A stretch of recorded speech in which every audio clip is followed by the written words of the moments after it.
Welcome to the Broncos podcast with Troy Rank. I am your host, Troy Rank, columnist for the Denver Post. Hope you're having a wonderful start to your week wherever you are. Thank you, Broncos country, for listening. I cannot tell you how grateful I am for the support, and it's an exciting time. Broncos set their 53-man roster. Of course, I'm going to react to it. Man, this team's much deeper. It's so much deeper.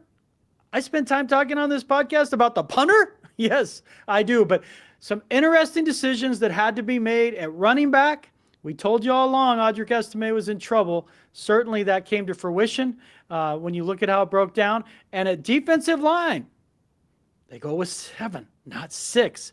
And sorry, Sam Ehlinger, that's the way of the world. It stinks, but you don't need 3 quarterbacks on your 53-man roster. We're going to break it down, all of it, and react to the 53-man roster after the break. Have you been hurt in a car wreck or injured at work? What are you waiting for? Give my friends at Hoggatt Injury Law a call. Their motto with us, it's personal. That's because it is. I've known Darby Hoggatt forever. We traveled the country watching our kids play baseball. We talked a lot of Broncos on those trips. So glad he's sponsor of my podcast. Listen, Darby became my good friend. He'll become your good friend as well. You don't even have to pay Darby up front. You don't have to pay him until your case goes, as he hopes, as planned. Darby then will be the one writing checks to you. So again, if you've been hurt in a car wreck or injured at work, give Darby's team a call. They're 1-833-464-4288. That's 1-833-HOGGATT, or visit the website at hoggattlaw.com. Listen, when you face curveballs from family challenges, divorce, legal separation, child support, alimony, custody, you need a lawyer who understands human dynamics, the courtroom, and is willing to fight for your rights. You need Ted Shih.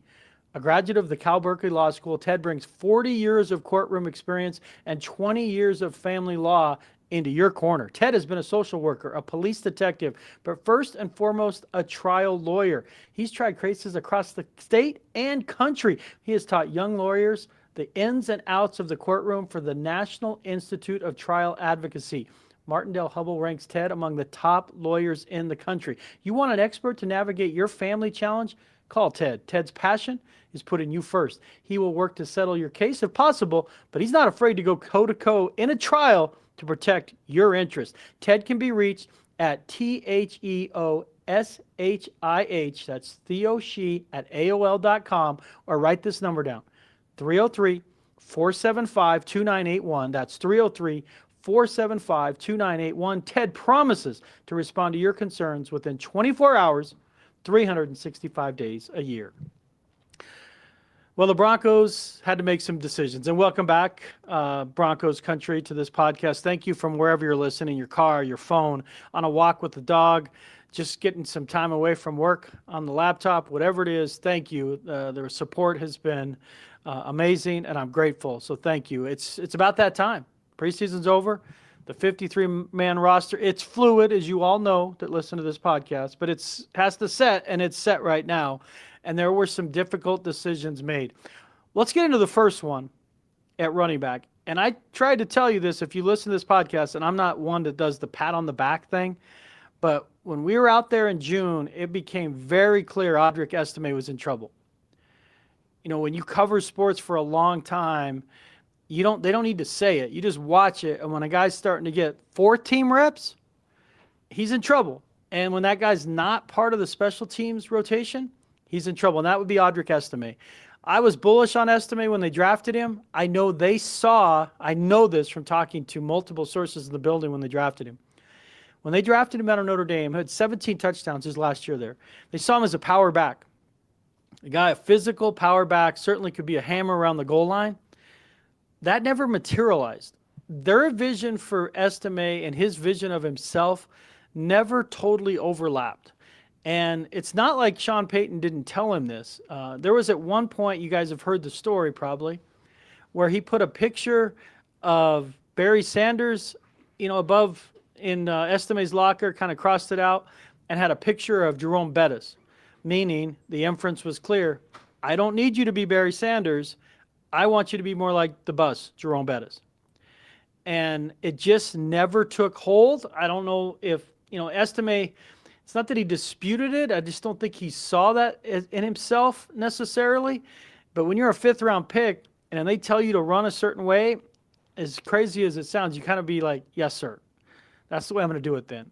Because you just don't have the elasticity when it comes to decisions of, oh, he's protected. We're going to give him a chance. He's a first, second rounder. He's going to have room to fail, margin for error. That doesn't really exist for fifth rounders, sixth rounders, seventh rounders. It just doesn't, especially if you don't have the versatility of special teams. Obviously, Estime hurt himself with the fumble in the Seattle game last year. But there was a point he should have got more action. And Sean Payton told me on a conference call at one point, we're going to have to go to him because Javonte Williams was throwing out 3 yards a carry for about 10 straight weeks. Like, it was obvious it wasn't working, and yet no Estime. His workload never increased, and he was inactive for the playoff game. That was the seminal moment of he's in big trouble. Inactive for Tyler Bidet, who had been absent with a back neck injury for 4 months. And then the same thing carried out in the spring and now summer, where Bidet is just more versatile. And so Tyler Bidet, who was drafted originally, not by the Broncos, and then bounced around to some practice squads and showed promise last year in both a glimpse against the Bucs and certainly had a big run against the Jets that helped win a game. He makes it. But watching camp, he was a guy that was like the up back on special teams at times. And then he was on kickoff return, had a great kickoff return against the Saints. So if there was any question whether or not he was going to be the guy, you make a play on special teams and it's coming down to the 51st through the 53rd spot on the roster, the guy that makes the play on special teams is going to make it. That's how it works in the NFL. That's how it works, because on game day, you have to have a role. Four-string running back doesn't necessarily have a role. Four-string running back who plays special teams has a role. So Bidet makes it. His versatility. Sean Payton said on Tuesday, he didn't go into detail about the cuts because he was talking right around when the deadline was near, so he preferred not to talk about it. But he did say that he's not giving up on Estime. He feels he has a future in the league. He had a long talk with him on Tuesday. And obviously, hopefully they get him back on the practice squad. It would not be a surprise if Estime signs somewhere else on someone else's practice squad. I don't see him getting claimed. And when people ask you this, you're at the office cooler. I don't think people do the office cooler anymore, do they? It's more like, what would it be now? On Instagram or social media would be your office cooler. Whatever it is, they ask you, why wouldn't Estime get claimed? Well, again, approximately 1,200 players, and then there's injury designation, so it's not that exact number. Approximately 1,200 players are waived or cut. And if you claim someone, so in other words, the market's flooded with players. If you claim someone, you have to put them on your 53-man roster. That's tough, as you've already narrowed down and you've spent the last 7 weeks in camp with people. So unless you have just a screaming need for a specific player, like the Raiders traded for Kenny Pickett as a backup quarterback, or it looks like Adam Thielen has been traded from Carolina to Minnesota, that deal is going to go down. If you have a screaming need, that's when you trade more than you claim, because you're trying to address specific need before a guy might hit the wire. But in the case of Estime, I could see someone definitely have interest in the practice squad. I don't see him getting claimed. But Bidet goes over Estime. Tough break for Estime. I hope this isn't the end of his career. It won't be the end of his career, but I hope he has another clear path at some point in the next few years to start.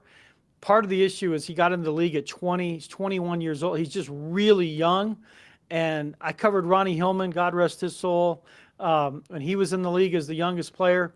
It's a man's league, folks, and I get it's a young league with 23 to 27-year-olds, but the difference sometimes from being 20 to 23 and guys who've played just a crap ton of college football games and experienced life a little more, and it's just sometimes it can make a difference in terms of understanding your situation. I'm rooting for Estime. He's out. Bidet is in. Jaleel McLaughlin was never in danger. Congratulations to Jaleel and his girlfriend. They had their first baby. Jaleel McLaughlin is a Peyton guy. If Peyton were to coach 10 years and go somewhere else, I could see Jaleel McLaughlin following him, just like Adam Troutman followed Peyton to the Broncos, because he's his kind of guy. Checks every box: work ethic, good teammate, energy guy, versatility, spark plug, all these things, and culture setter guy. So he's in. So your running back room will be, my guess now is, I thought it was going to be Harvey. It looks like now more it's trending the other way with Dobbins start, Harvey in the mix, obviously going to get his share. Tyler, and then Jaleel McLaughlin, who knows where he fits, kind of that gadget player, and then Tyler Bidet, but Bidet again has a role on special teams. And then we go to Kareem Reid, Reid over Lavelle Bailey at inside linebacker as we move on. Again, there weren't a lot of big surprises here. This is why we're going into the weeds a little bit. But inside linebacker, and it allows me to bring up one of my concern topics, inside linebacker is a bit of a concern for me. Reid gets picked over Bailey because of his special teams versatility. They're gambling again that the Bailey will clear waivers and they'll get him to the practice squad because he had a nice camp. He was running with the ones a big chunk at times because Sternad missed a little bit of time, and obviously you had Dre Greenlaw. You thought we forgot about Dre? You thought we forgot about Dre? We did not. He's back. He has not played, did not play in the preseason, but Greenlaw re-injured his quad. Maybe it's not the same injuries that kept him out in the off-season workouts, but it's still the quad, and that was July 31st. He just came back to padded practice this past week, but not all team drills, and then he did not play, obviously, against New Orleans. And so you go with Reid, and now so that room is Alex Singleton, an older player coming off ACL surgery, Dre Greenlaw, who played 2 games last year, coming off an Achilles injury in the Super Bowl the previous year, and then now a quad issue. And the backups are Justin Sternad and Reid. That's a concern to me. And I wrote this, and the response to the column on Dre Greenlaw in the Post has been fantastic, where I said why the Broncos should be concerned about Dre Greenlaw, and it's not what you think. And the reason I wrote that, usually when a guy comes back from injury, your concern is he's timid, he's nervous, he's afraid through contact, he's babying it, he's just not the same player. And return to play issue is hard for Achilles. Typically speaking, historical studies have shown linebackers, running backs, they all have a regression in play coming off that injury. But the issue with Greenlaw is the opposite. It's this guy absolutely is full throttle all the time. He's Evel Knievel on the ramp, ready to do a wheelie. He's fiercely loyal. His intensity is palpable. You can feel it when he's on the field. But the Broncos, folks, if they're going to win 11, 12 games, they need him in November, December, January. They need him to be their second or third defensive player. Like there's Surtain, maybe Allen, and then he and Benito in the same conversation in terms of impact. He can't do that if he's not going to allow himself to be on a little bit of a pitch count here. And that is so hard for a player that plays the way he does. He knows one speed. And so my concern, why I was concerned and why I remain concerned about Greenlaw, the lack of depth is real at that position. More than any other position on the team, in my opinion. And secondly, Greenlaw, the one time he went full, good on good, one-on-one that we saw in camp covering J.K. Dobbins. And remember, when Greenlaw's right, he's considered one of the best coverage linebackers in football as of a couple years ago. He goes 15, 20 yards with Dobbins, stride for stride, then the quad barks. He tries to shake it off, and he hasn't done really anything. He didn't do anything since in a game, and that was 3 weeks ago. And certainly they're being cautious with it. Anytime, if you've ever pulled a muscle or strained a muscle, I mean, you're looking at 3 weeks to a month typically. And the problem with leg injuries like quad, calf, hamstring, usually when it feels good, you got to give it like one more week. And when you go, because if you injure it and it grabs, and those who've, especially a hamstring, if you've had it spasms or a quad, it spasms. Right as it's spasming, that's like that critical moment. If you go a little harder, now you bring it right back to where you were when you first heard it. And so, again, this is my concern with Greenlaw. Can he ease his way back in, play his style without getting re-injured? And I don't know the answer to that. I don't know that he knows the answer to that. And I don't know that they know the answer to that. But again, when we're talking about 11 to 12 win team, Dre Greenlaw is the most important addition defensively. With all due respect to Talanoa Hufanga, they have PJ Locke. He's a functional safety. They don't really have an answer behind Greenlaw that way. And I love Justin Strnad, the person, the versatility, the special teams guy, the teammate. But he is the perfect role player. And he can blitz, he can do things, but when it comes to changing the dynamic in coverage and absolutely dropping a hammer with physicality, there's no one on the roster like Greenlaw. So I'm concerned. I'm cautiously optimistic, but I do think it's fair to put it out there, as I did. It's something we got to keep an eye on. And if he needs another week and he doesn't play against the Titans, who cares? They're going to beat the Titans. Do you need him against the Colts? Maybe. You definitely need him against the Chargers starting there to beat the Chargers in LA, and then you have Monday night against the Bengals. That's when you want to see the best of Greenlaw, because that's the games you're going to have to win in the middle of the field. But Reid makes it. Why Reid over Bailey? It's a special teams argument. Darren Rizzi is a guy that teaches speed, aggressive special teams, athletic. So Reid over Bailey, he fits that a little better. They want Bailey back. I would assume they'll get Bailey back. And then we look at the final thing with the roster. 7 defensive linemen make the cut. You know, I pitched my story to you. Again, this is Troy Rink from the Denver Post. If you just fast forwarded right here on YouTube, columnist for the Denver Post, that's where my main job is. I wrote a column a few weeks ago about Uwazurike getting his second chance after his gambling suspension. He sat out a full season and then came back last year and was not himself. He's one of the few guys in the league that's still with this team, one of 2 guys in the league suspended during that rash of suspensions in 2022. There's only 2 players that are still with their team. Receiver from the Lions, name escaping me for some reason, and Uwazurike. In other words, most guys who got caught, got suspended for a year, got cut. As soon as they were eligible to come off the restricted list and their ban was lifted, they get cut. The Broncos believed in him. They believed in the talent. Last year was a bit of a mess because, he had trained a year away from the team. You're not the same when you're not with your team, your teammates, the staff, all of that. And he didn't really contribute, but he had a great attitude. He was good in the room, as they say. And in camp, he made plays. He showed his athleticism. His body types changed a little bit. He makes it. He and Jordan Jackson, we thought it was a one or the other with he and Jackson. And they end up keeping both of them. And deservedly so. Because this idea, and folks, I get it, I do. We got to have Sam Ehlinger on the roster. No, you don't. You don't. You don't need 3 quarterbacks on the 53. So many of them just get through and you put them on the practice squad.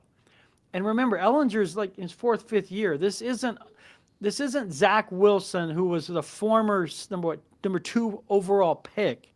He wouldn't have been kept if he went on waivers. He would have been claimed. And the reason they kept him is just protection if it went south with Bo Nix. That I honestly believe if something went off the rails with Nix, Zach Wilson would have started and Stidham would have stayed in his role as backup. Ehlinger is a true 3. Stidham just had the Michael Jordan of all training camps, probably the best quarterback statistically in the NFL. Shows that, it gives him some confidence because he did not play well in camp last year and didn't play last year. Literally did not have a pass attempt, if memory serves, last season. He looked really good, and he's great with Bo Nix. Their friendship, relationship, it all works in the room with he and Davis Webb and Stiddy. And Ehlinger's moved right into that, but you don't need to keep him on the 53. So why am I bringing up Ehlinger? He had a great end with the Saints, made his plays. You can get him through to the practice squad, and you keep both Jackson and Uwazurike, guys who are going to be active on game day. Again, the issue when you keep a 3rd quarterback on the 53, you're never going to have him active on game day. So it becomes a wasted roster spot. With Wilson, Zach Wilson, it was reasoned that you're keeping him around as this safety net. If it got crazy with Nix, if he struggled, or you're going to lose him for a month, Wilson, is my opinion, would have been the guy. I could be wrong, but his upside certainly was much, much higher than Stidham. And then you were saying, we're just looking to see what we got here, because you know what you have in Stidham. But you keep 7 defensive linemen. I like that decision. It makes a lot of sense. It makes a lot of sense. And again, we go back to the receiver. We've done the podcast on Vele. They keep the 5 receivers. Trent Sherfield is that last guy. There were no surprises. There was a lot of chatter that maybe an undrafted guy like Joaquin Davis or someone was going to make it, and it just didn't work out. Those guys should get through and get to the practice squad. When you look at that group with Sutton, Mims, Franklin, and Bryant and Sherfield, it's a fascinating group. It's got more potential, certainly, than last year, but they need Franklin to step up and be the guy we saw in training camp, because the number 2 receiver is going to be Evan Ingram for me. But between Franklin and Bryant and Sherfield, they need consistency out of one and then contributions from the other 2. Just trying week to week to figure out which guy's going to be a factor is not a great place to be against good teams on the road, at Kansas City, at the Chargers, at Washington. Like, those are games you'd like to know that, Franklin, he's good for 4 or 5 catches, 62 yards, and maybe a score here and there. Ingram, again, the pressure's on. And we will finish this, and I know you're like, I can't believe you're going to talk about this. We're going to finish this talking about the punter, Jeremy Crawshaw. Sean Payton, again, on Tuesday, defended Crawshaw, believes that now when they look at the issue, it's a first punt of the game issue, and he gets better. It's just not good enough. He is ranked, a rookie they drafted, has ranked near the bottom of every statistical category in punting in the preseason. And the games are not the only measure. I understand that. Practice matters. And he had some good practices when I was out there, where you can see the leg talent. But I equate it, as I do a lot of things, like a pitcher in baseball. He could throw 98, just easy cheese. He's got 3 pitches, throws 98. But, he doesn't know where his fastball is always going. And so in the big leagues, if you're pitching behind in the count, 1-0, 2-0, 3-1, very difficult to succeed, because hitters sit on pitches. You become predictable. And then you press, you aim, and you get yourself into trouble. So it's not apples to apples, but as a punter, Crawshaw can, and it maybe golf's a more apt description. This guy from the tee box, absolutely a boomer. Just boom. The leg is real. But the shanks are mind-bogglingly bad. Like, you're worried if a ball is going to end up in the stands. And you say, what's the deal? What big deal? Again, if this was Shanahan's team of 98, where you're beating teams by double figures every week, you can live with struggles from your punter, because you're going to outscore everyone. If it's Peyton Manning from 2012 and 13, you can live with it, because you're outscoring teams. So you give up 15 yards of field position, who cares? Hold them to a field goal, we'll go get a touchdown.